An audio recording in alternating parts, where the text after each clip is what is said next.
I never thought I'd still be in Portland at 27. Not because I hated it. I didn't. It's just, I thought I'd have moved on by now. Bigger city, louder life, a skyline with more ambition than trees. But Portland has this way of quietly keeping you. The coffee shops know your name. The rain knows your rhythms. And before you realize it, it's been a decade since high school, and you're still buying your groceries from the same Safeway where you had your first panic attack at 19. I live alone in a one-bedroom apartment above a bookstore on Belmont Street. It smells like old paper and lavender from the shop next door. The walls are thin, and I can hear the elderly couple upstairs arguing about whether or not to adopt another cat. The couple downstairs recently had a baby.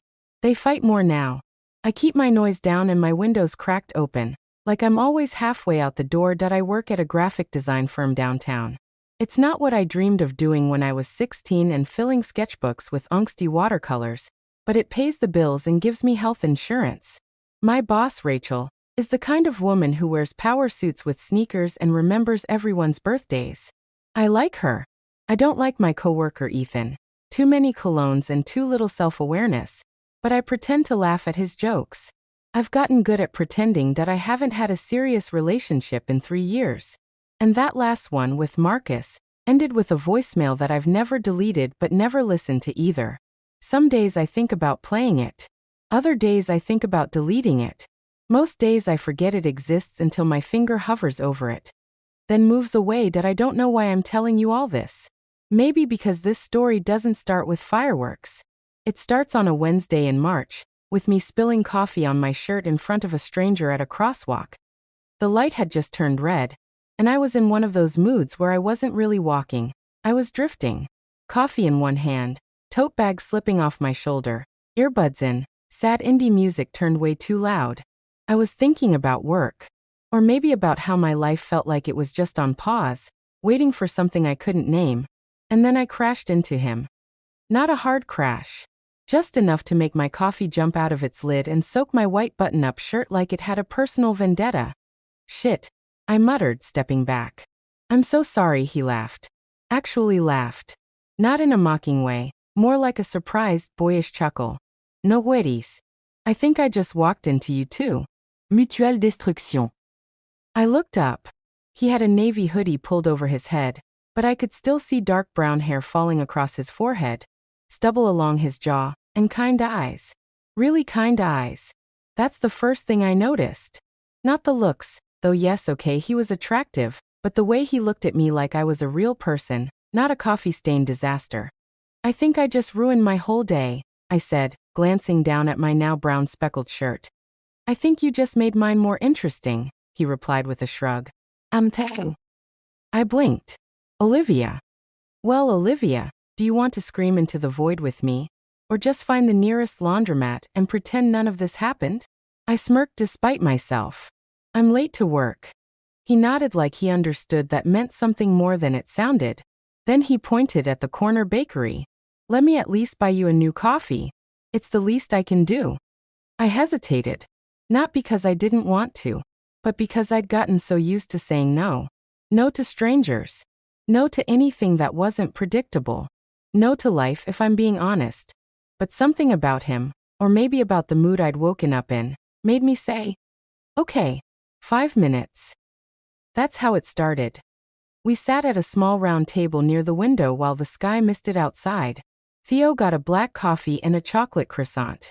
I got a caramel latte like always. I remember that detail so clearly because he raised an eyebrow and said, "Sweet tooth?" And I wanted to say, yes. And also a soft heart, 1,000 regrets, and a tendency to overthink everything. Instead, I just nodded. Something like that. We talked. Not about anything deep at first, just the safe stuff. Work, he was freelance, something in tech. Where we lived, he was new to Portland, staying in a friend's guest house. Weather, obviously, it's Portland. And music, he liked old vinyl, I like sad playlists. But then something shifted. He asked, "What do you actually want to do? Like if no one was watching?" And I froze for a second because no one ever asks that. People ask what you do, not what you want to do. So I told him the truth.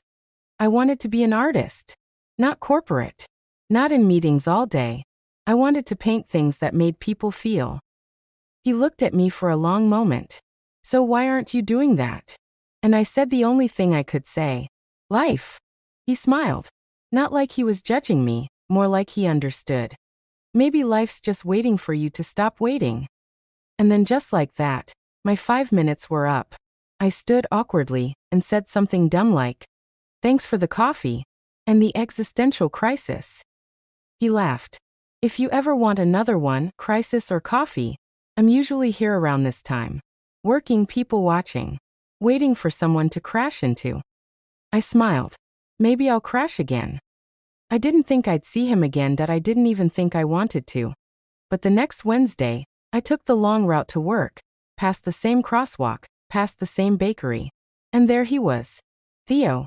Sitting by the window with his black coffee, a laptop, and a little smile that bloomed when he saw me. And against every ounce of caution in me, I walked inside. The second time I sat across from Theo, I wore a dark blue sweater instead of a white shirt, just in case fate had another cup of coffee to throw at me. "Back so soon?" he asked, closing his laptop, a teasing light in his eyes that I smiled, sliding into the seat opposite him. I was in the area. He raised an eyebrow. "This area being 12 blocks from your office?" I shrugged. Maybe I took the scenic route. He offered me half his croissant. I declined. Then 5 minutes later, I stole a piece anyway. He didn't say anything, just smiled and went back to sipping his coffee. That second morning, we talked about books that I told him I read, mostly fiction. Stories that felt like memories I never had, like heartbreak I almost understood. He said he loved poetry, but only the kind that didn't rhyme. I said that made him sound pretentious. He said he didn't disagree. "I think poetry's just a way of telling the truth sideways," he said. "Like if you look directly at something too painful, it burns. But a poem, it lets you glance." I didn't know what to say to that. Mostly because I felt like he was reading me and not a poem at all. It became a ritual. Wednesdays. Somehow, it just became our thing that we never made plans. Never texted. Never exchanged numbers. But every Wednesday morning at 8 a.m., he was there. And so was I. And each time, it got a little easier to talk. A little harder to walk away. That we talked about everything. Our favorite movies. Our childhoods. The people we missed. The jobs we wanted. The ones we hated. The people we used to be. And the people we were afraid to become. I learned Theo moved to Portland after a breakup. He didn't say much more than that, just that he needed a new city, a quieter life, and a few months to figure out what came next. He never said her name. I never asked. He learned about my mom. How she raised me alone after my dad left. How she worked nights at the hospital, and still found time to come to my school art shows with tired eyes and loud claps. How she got sick 5 years ago. How I still drive to her house every Sunday and pretend it's not weird that I'm the one tucking her in now. Theo didn't say much when I told him all that. He just sat with it. With me. And that silence, it felt like the kindest thing in the world. One Wednesday in late April, he wasn't there. I waited 20 minutes before pretending I hadn't been waiting at all. I told myself it was just one of those things. Maybe he had a deadline. Maybe he forgot. Maybe he got on a plane and flew somewhere new. Maybe he realized I was too messy for his quiet mornings. I didn't see him for 3 weeks. And during those 3 weeks, something shifted in me. I realized how much I'd let him in. How Wednesday had become more than just a day. How someone I barely knew had somehow started holding pieces of me I hadn't meant to give away. He showed up again in May. Same hoodie. Same coffee. But something behind his eyes was different. Tired. Fragile. I was already at our table, halfway through a cinnamon scone, when he walked in and stopped like he wasn't sure if he should. But then I smiled, just barely, and that was enough. He sat down. Didn't say anything for a long time. Then finally, I went home. I didn't ask where home was. I just nodded, waiting. My dad passed. Heart attack. I hadn't seen him in years. We didn't exactly end well.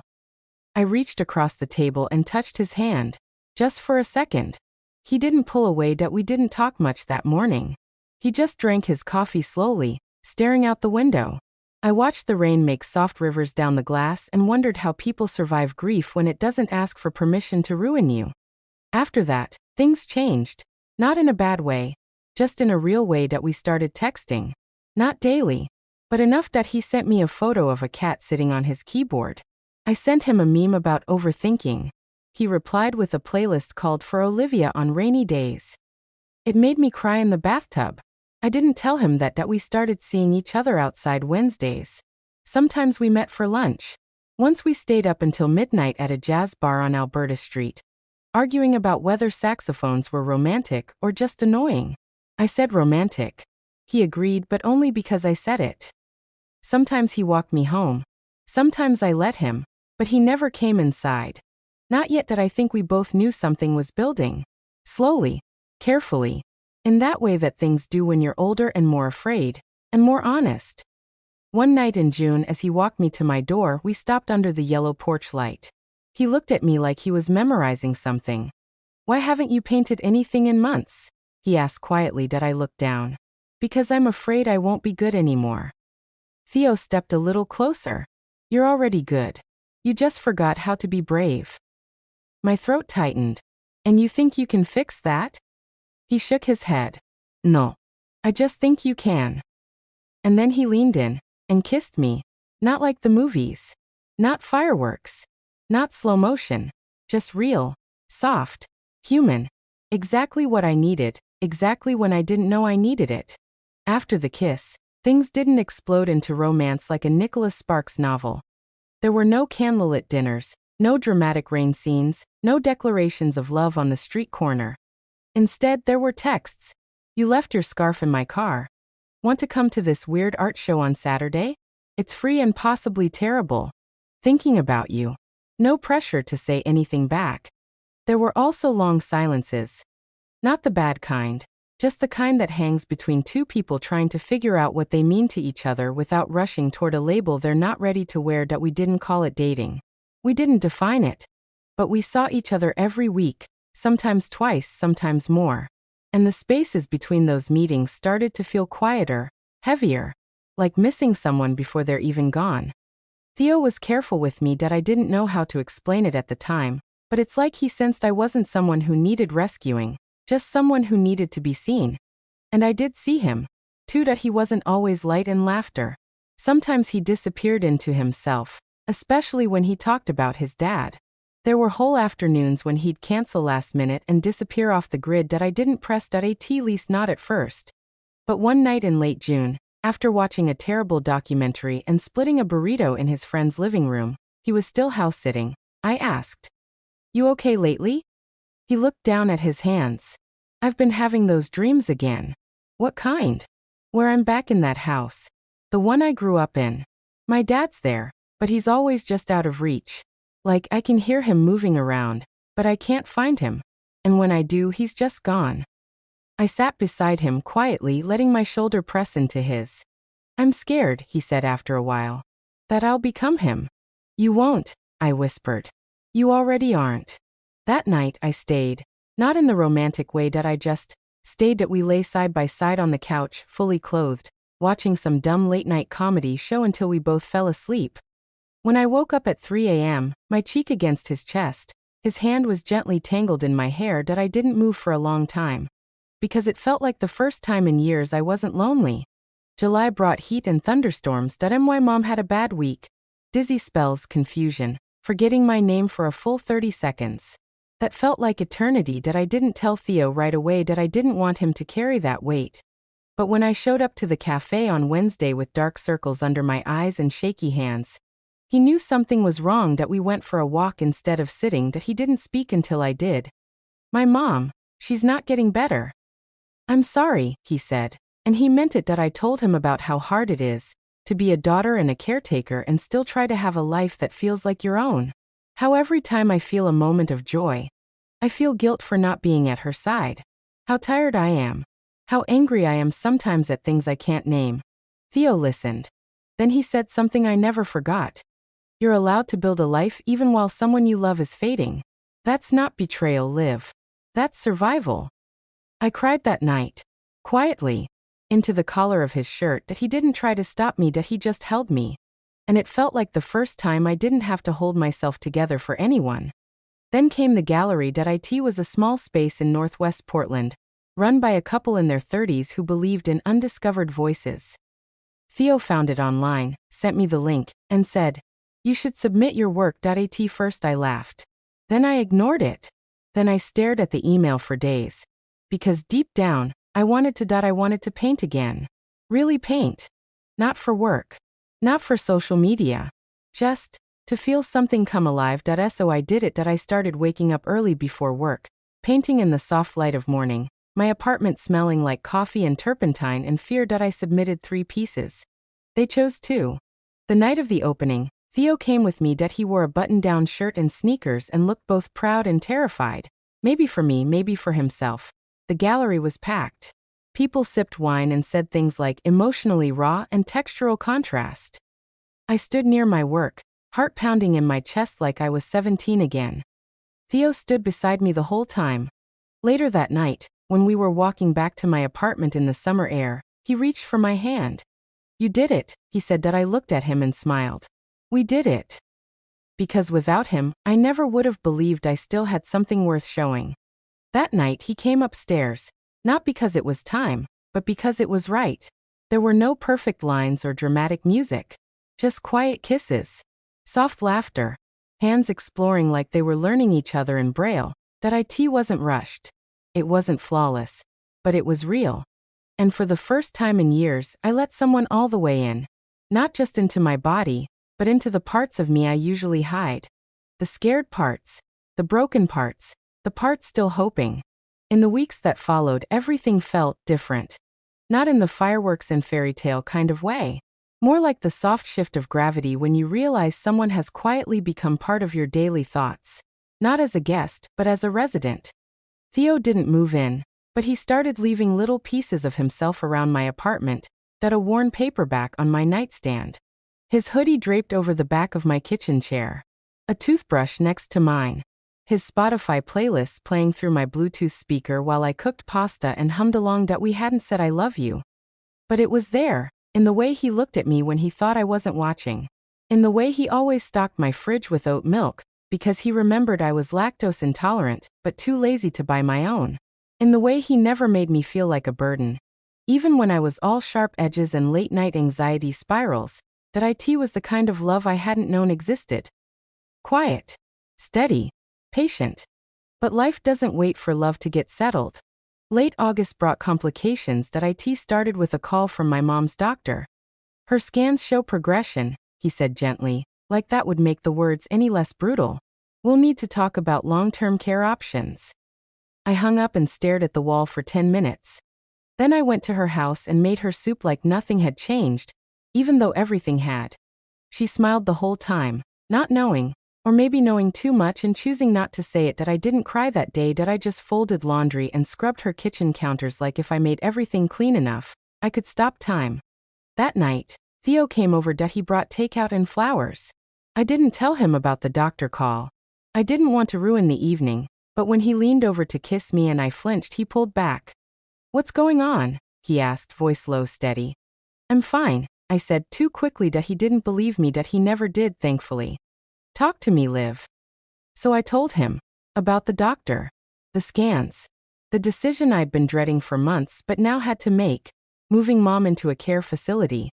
"I don't want her to feel like I'm abandoning her," I whispered. "But I can't keep doing this alone." Theo looked at me for a long moment. Then he took my hands in his. "You're not abandoning her. You're loving her the best way you can. And taking care of yourself too. That's not failure, Olivia. That's courage." I cried then. Really cried. The kind that makes your whole body shake. And he just held me like the world could wait. A few days later, I toured a facility. It was bright. Clean. Filled with windows and soft music and nurses with kind eyes. Still, it felt like betrayal. But I signed the papers. Because I had to. Because love, real love, the kind between mothers and daughters, the kind that hurts and holds and hopes, sometimes means making impossible choices. In September, Theo got a job offer. Seattle. A full-time UX role with a company he'd done contract work for in the past. Great pay. Benefits. Stability. He didn't tell me right away. I found out by accident that we were folding laundry, something ordinary, intimate, When I noticed the printed offer letter on his desk, that my heart sank that he noticed me noticing. I was going to tell you, he said carefully. I didn't know how. How long have you known? A week. I felt something crack inside me, not because he got the offer, but because he kept it from me. Were you ever going to ask me what I thought? I asked quietly. I didn't want to make you feel like you had to choose, he said, between your life here and me. But you already made a choice, Theo. Without me. Silence, then. I haven't said yes yet. But the damage had already laced itself through the conversation like poison that I wanted to scream. I wanted to say, take me with you. But I couldn't. That my life was here. My job. My mother. My story. That I wasn't ready to leave it behind. And he knew that. We didn't break up. Not officially, but we paused. Stepped back. Gave each other space. Which is a prettier word for aching quietly apart. That we still texted sometimes. Still sent memes. Still asked how the other was doing. But the silence between us grew louder by the day. October came. Leaves fell like slow-burning confessions that I threw myself into work. Into painting. Into anything that didn't have his name attached to it. That I visited my mom every evening after work. Some days she remembered who I was. Some days she called me by her sister's name. But she always smiled when I brought her caramel candies. That was something. One night, after feeding her dinner and brushing her hair, she looked at me, really looked at me and said, "You've been so brave, Livy. Even when you didn't have to be." I broke. Right there. I in a memory care facility under fluorescent lights, with her hand in mine. And I wished more than anything that Theo was next to me. A week later, I found a postcard in my mailbox. No return address. Just my name. A photo of the Seattle skyline on the front. And on the back, written in his handwriting, "I miss Wednesdays. I miss you. I'm still here, if you ever want to crash into me again." I stared at it for a long time. Then I placed it on my fridge, not as a goodbye, but as a maybe. After the postcard, I didn't call him. I wanted to. Every night. Every time I walked past the bakery where it all began. Every time I heard a song that reminded me of his playlists. Every time I looked at the space beside me on the couch where he used to sit, legs folded, laptop on his knees, stealing bites of my dinner. But I didn't call, because I needed to know I could stand on my own 2 feet. That I wasn't just leaning on him to avoid falling. October slid into November. The air grew colder. More bitter. Like even the wind had something to say. Work kept me busy. I got promoted to lead designer on a new client campaign. A sustainability startup run by 2 queer women with matching tattoos and too much energy. I liked them immediately. For the first time in months, I found myself thinking about the future again. What I wanted it to look like. Where I wanted to be. Who I wanted to be. And that vision was blurry, but not as blurry as it had been before. I painted more. Not for anyone else. Just for me. Landscapes. Street corners. Abstract portraits. My mom's hands. The rain-soaked view from my fire escape. That I filled 2 sketchbooks and started a third. That I found a rhythm that felt mine again. Wake early. Walk to the cafe. Paint for an hour before work. Breathe. Sometimes I'd sit in our old corner, even though Theo wasn't there. Just to remember what it felt like to let someone in. I saw him once, from across the street. That he was in Portland for the weekend apparently. I hadn't known that he was standing outside a bookstore. Laughing with someone.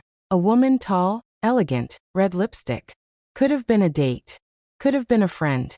I didn't know that I ducked into a florist shop before he could see me. My heart hammered against my ribs like it was trying to get out. That I stood between bouquets of chrysanthemums and eucalyptus until I could breathe again. Then I bought a single stem of baby's breath and walked home. Alone. But not lonely. That there's a difference. December brought snow, rare for Portland. And with it, a sense of stillness. That my mom's health declined rapidly. She slept more, talked less. Sometimes she held my hand and hummed songs I didn't recognize. One night, she whispered, "I dreamed of the ocean. You were there. Painting on the sand." I kissed her forehead. "Maybe one day, Mom." Her last words to me were, "Don't wait forever." She passed 2 days before Christmas. The funeral was small, quiet. Just family and a few friends. That I wore the gray sweater she bought me 2 winters ago. The one she always said brought out my eyes. After everyone left, I sat alone in the front row and stared at the empty chairs. The silence was enormous, but I wasn't afraid of it. Not anymore. That night, I walked through the snow in no direction. Just the sound of my boots crunching on frozen pavement, and my breath forming little ghosts in the air. That I ended up in front of the bakery that it was closed. But the window was lit with soft fairy lights, and there were hand-painted snowflakes on the glass that I sat on the bench outside, pulled Theo's old hoodie tighter around me. I never returned it, and let the cold numb everything that I didn't cry that I just Saturday until I heard a familiar voice behind me. I was hoping I'd find you here. I turned slowly. Theo stood a few feet away, hands in his coat pockets, hair longer now, beard slightly grown in. He looked like the city had weathered him a bit, in the best way. His eyes, those same kind eyes, searched mine. "I'm sorry," he said softly. "About your mom."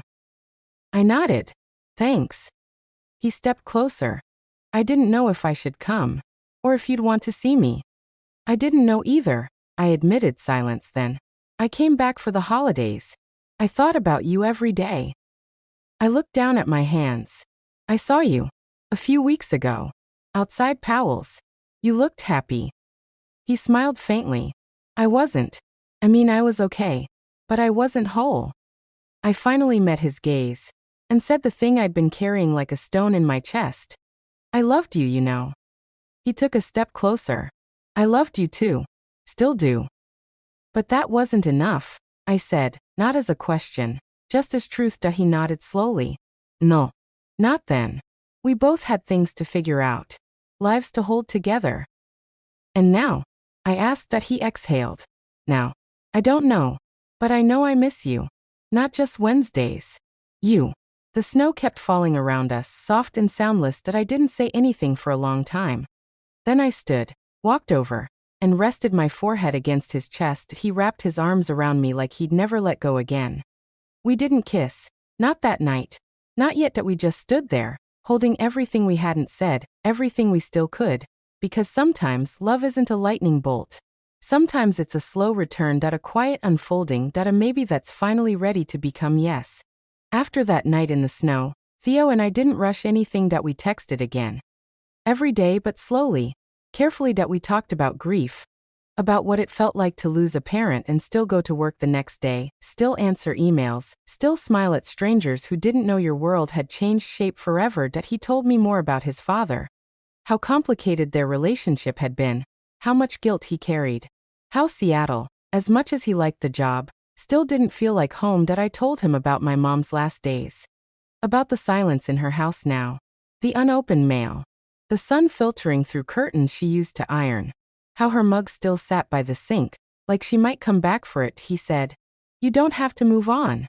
You just have to move with it." And somehow, that gave me permission to breathe again. 1 week later, Theo asked if I wanted to visit the coast. Just for the day. I said yes. We left early, a thermos of coffee between us, the sunrise spreading over the empty highway like something sacred. Neither of us talked much on the drive, but it wasn't awkward. It was familiar. Like our silence had shape now, a comfort instead of a chasm. When we reached Cannon Beach, it was nearly empty. Cold wind, wide sky, the roar of waves like a heartbeat. We walked for a long time, shoes in hand, toes numb in the sand. Then he said it. "I've been thinking about coming back." My heart stuttered. "To Portland." "To you." I didn't speak right away. I needed the sound of the ocean to say the thing for me first. "I don't need you to rescue me, Theo. I know. I'm not the same girl you kissed on my front step last summer. I know that too." He looked at me then, really looked, and said, "I don't want the same. I want this. I want you now. The woman who's survived more than she ever should have had to. The one who still makes coffee at sunrise and paints her grief into beauty. The one who broke my heart by letting me go, and somehow still has space in it for me." The wind tangled my hair across my face.